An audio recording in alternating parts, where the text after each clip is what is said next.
বিদেশের মাটিতে দীর্ঘদিন থাকার পর দেশীয় খাবারের প্রতি যে কি টান অনুভব করি তা আর বলার নয়।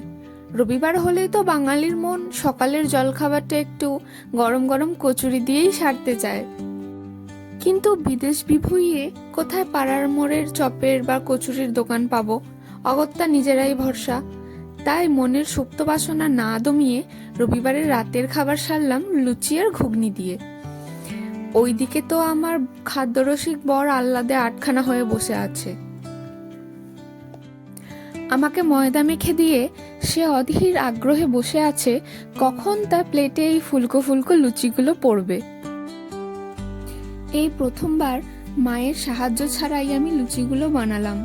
লুচিগুলো আমার ঠিকই গোল হয়নি বটে, তবে স্বাদে কিন্তু কোনো অংশে কম হয়নি। শুধু লুচি নয়, বর কিন্তু ঘুগনিটারও খুব প্রশংসা করেছে। যাই হোক, তবে এর সঙ্গে যদি দুটো করে রসগোল্লা পেতাম, আহা কি যে জমে যেত ডিনারটা, তা আর বলার নয়।